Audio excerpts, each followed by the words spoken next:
2019년 9월 26일 재병목 이펙트 시작하겠습니다.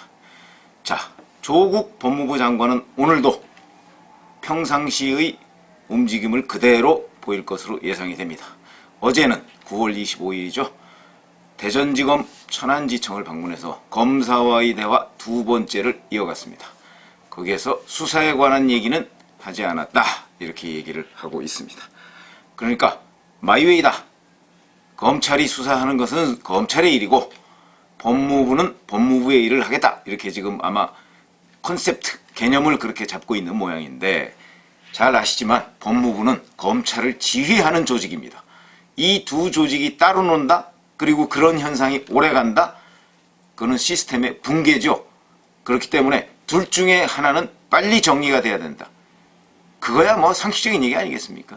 그럼에도 불구하고 조국 장관은 오늘도 나홀로 장관의 행보를 하고 있습니다.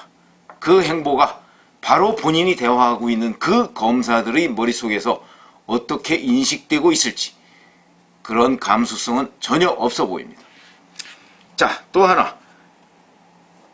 바로 어제죠. 정경심 동양대 교수, 조국 장관의 부인인데 SNS에다 글을 올렸습니다. 자, 어제, 그러니까 그저께죠, 지금으로 따지면. 딸의 생일인데 네 식구가 모여서 밥 한 끼 못했다.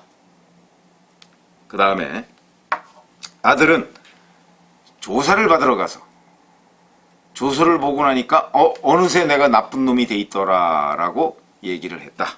너무한 것 아니냐? 피눈물이 난다, 이렇게 얘기를 했습니다. 여기 어디에도 현직 장관, 그것도 현직 법무부 장관의 부인이 또는 자기 가족 일가 전체가 검찰의 수사 대상이 되고 기소가 됐고 그 다음에 곧 소환이 될지 모른다는 이런 일에 대한 어떤 국민적 송구함, 털끝만큼도 찾아볼 수가 없습니다. 오로지 자기 가족이 범죄 혐의에 연루가 돼가지고 검찰에 가서 조사를 받는 것이 피눈물 난다. 그러면 자기 딸이 말도 되지 않는, 추천한 사람도 없는 서울대 환경대학원 장학금을 받는다든가, 아니면 부산대 의존원 낙제하고서도 장학금을 받는다든가, 6번 연속, 이런 일들 때문에 진짜 어려운 사람이 장학금을 받지 못했습니다. 그런 일에 대한, 그러면 그렇게 해서 장학금을 받지 못한 사람은 눈물이 나지 않을까요? 그 눈물을 생각하면서 자기가 지금 내 자식들이 검찰의 조사를 받는다고 해서 피눈물이 난다, 이렇게 얘기를 할 수가 있습니까? 그 다음에 또 하나, 가장 중요한 문제입니다. 자, 본질적인 문제에 답을 해야 되는 거 아닙니까? 우선 허위 인턴 증명서를 만들었느냐 만들지 않았느냐, 허위 총장 표창장을 만들었느냐 만들지 않았느냐, 이런 본질적인 문제. 그 다음에 사모펀드가, 코링크 사모펀드가 자기 거냐 아니냐, 그 종잣돈을 자기가 댔냐 댔지 않았느냐, 이런 부분에 관한, 본질에 관한 부분은 전혀 얘기하지 않고 감성팔이를 하고 있습니다. 피눈물이 나느니 뭐 내 자식은 참 착한 아이인데, 그 착한 아이라서 어쨌다는 말입니까? 착한 아이인데 범죄에 지금 연루가 됐지 않습니까? 그 범죄의 주체자는 아마도 그 아들과 딸이 아니고 조국 장관 본인이나 아니면 부인일 것입니다. 자기들이 책임을 져야 될 문제를 누가 지금 피눈물이 난다고 국민들한테 감성적으로 호소를 하고 있는 것입니까? 범죄를 저질렀으면 그에 대한 책임을 져야 되는 것이고, 저지르지 않았으면 내가 이만저만해서 이 범죄 혐의와는 상관이 없다 라고 본질을 놓고 다퉈야 되는 것이지, 지금 뭐 생일인데 밥을 한 끼 못 먹었다, 뭐 이런 거는 본질과 전혀 상관없는 얘기입니다. 자, 이런 식의 조국식 대응 과연 적절할 것인가, 이 점을 제가 다뤄보고자 하는 겁니다. 왜 그러냐면, 흔히 범죄 혐의를 받는 사람들은 부인을 합니다. 이 부인하는 횟수가 잦으면 잦을수록, 왜 자기 최면이라고 하죠. 본인도 예를 들어서 1년 전에 2년 전에 했던 일을 까맣게 잊어먹고 내가 그런 일을 하지 않았다고 생각을 하는 경향, 그걸 자기 최면이라고 합니다. 그러니까 계속 부인하다 보면 정말 그럴 것이다 라고 본인도 생각한다는 것이죠. 지금 조국 장관 부부는 아마 그런 현상에 처해 있지 않았나. 그렇게 지금 짐작을 해봅니다. 이렇게 해서 지금 조국 장관이 기자간담회나 청문회에서 했던 얘기들이 하나 둘 전부 다 거짓말로 드러나고 있는 것 아닙니까? 언론의 취재에 따라서 또는 검찰의 수사 진전에 따라서 하나 둘씩 전부 거짓말로 밝혀지고 있습니다. 그거에 따라서 물론 뭐 친여 핵심 지지층들은 약간 결집하는 모양새를 보이고 있다고 하지만 장기적 추세를 보면 그 결집은 그거는 의미 없는 얘기입니다. 1, 2%, 2, 3%의 결집 의미 없는 얘기입니다. 대세 이미 그러니까 야권 지지와 친문 지지 사이에 있는 중도층 상당 부분이 달아났고 지금 달아나고 있는 중입니다.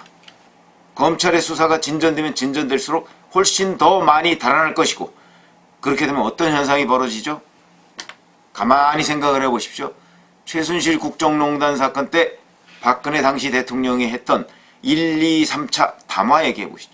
1, 2, 3차 담화 다 해명이었습니다. 그리고 국민들한테 송구하다. 그러나 나는 이렇게 하지 않았다. 뭐 일부 최순실 씨가 뭐 개입한 거는 있으나 그것이 위법행위는 아니다. 1, 2, 3차 담화 그 결과가 어땠습니까? 담화를 하고 난 직후에 여론조사를 해본 결과 여론은 훨씬 더 악화됐습니다. 지금 조국식의 대응은 또 정경심식의 대응은 바로 그런 겁니다. 이 사람들이 이렇게 글을 올리고 또는 본인과 관련해서 이런저런 얘기를 하면 여론은 더 악화되게 돼 있습니다. 왜 그러냐? 객관적 사실에 부합하지 않기 때문이죠. 객관적 사실은 현재 조국 장관이 기자간담회와 청문회에서 줄곧 거짓말을 해왔고 지금도 거짓 행보를 하고 있고 정경심 교수도 본질에 관해서는 얘기 안 하고 감성적으로만 호소하고 있다는 것이 객관적 사실인데 그걸 지금 본인들이 부인하고 있는 것 아닙니까? 그렇기 때문에 저는 이 여론은 좋아질 리가 없다 이렇게 생각을 하고요. 그렇게 되면 이 조국식 대응의 끝이 어디냐?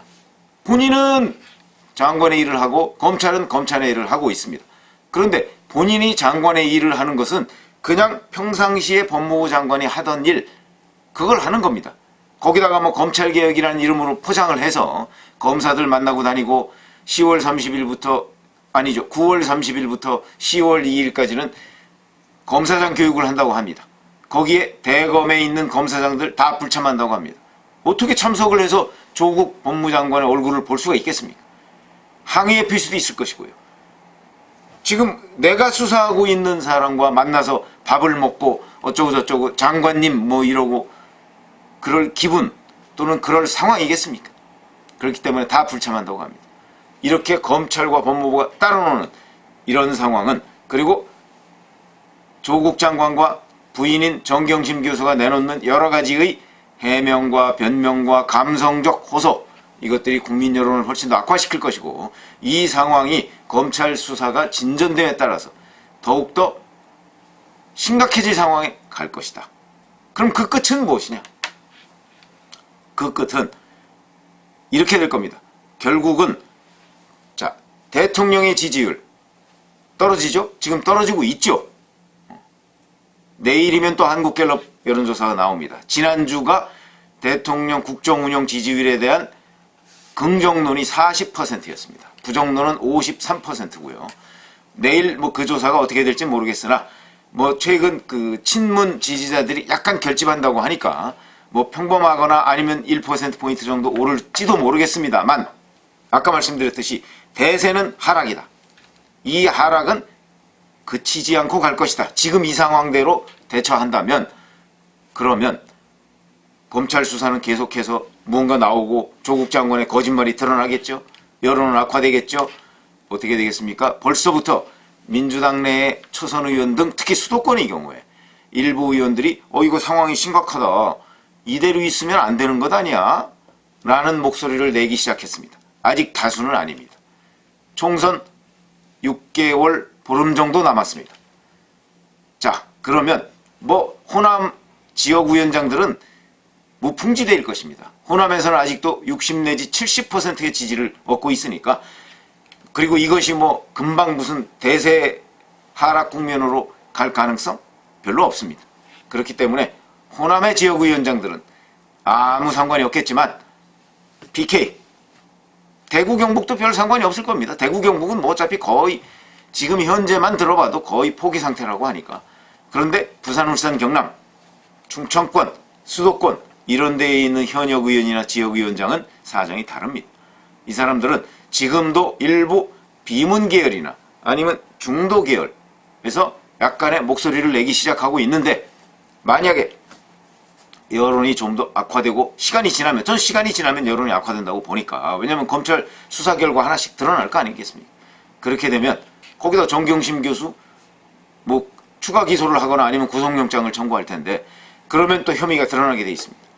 그럴 경우에 여론이 훨씬 더 악화되면 지역위원장들이나 수도권의 현역 의원들이 곤란하다, 손절매를 해야 되는 것 아니냐 하는 목소리가 확산되기 시작할 겁니다. 왜 그러냐면 총선이 6개월 보름 정도밖에 남지 않았기 때문에 이대로 가다가는 내년 총선에 자기 배지를 떼게 생겼고, 그 다음에 지역위원장들은 배지를 못 따는 상황이, 그것도 자기 잘못이 아니고 조국 때문에 배지를 못 따는 상황이 벌어지는 거 방치할 수가 없죠. 제가 지역위원장이라도 방치하지 않습니다.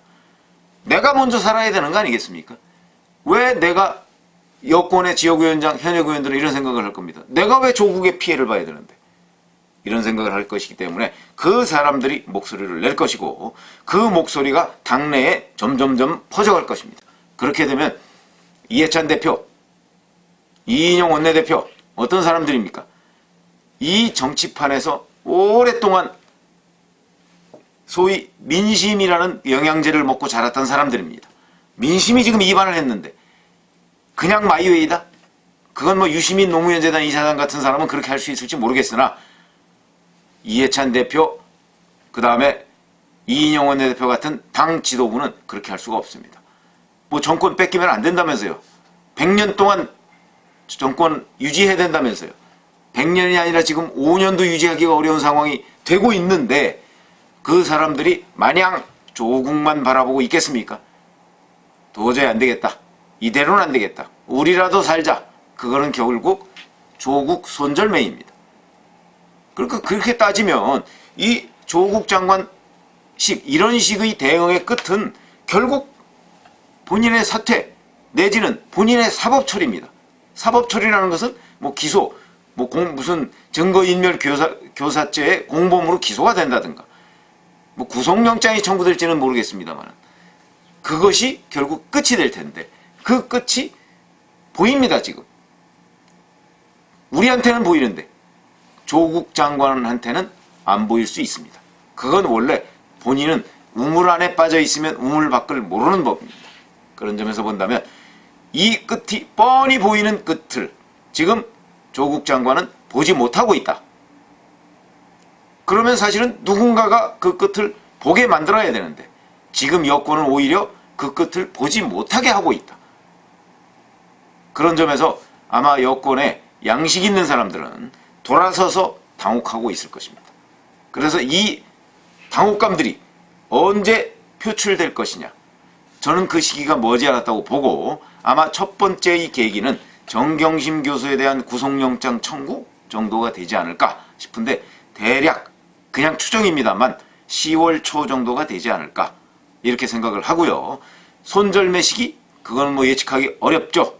왜냐하면 기소가 되더라도, 구속영장이 만약에 발부가 되더라도 아마도 조국 장관은 그 자리를 유지하려고 할 텐데, 그러면 여권 내에서 반발이 나오면서 손절매 시도가 있을 것입니다. 그거는 시간이 좀 더 필요할 것으로 보입니다. 감사합니다.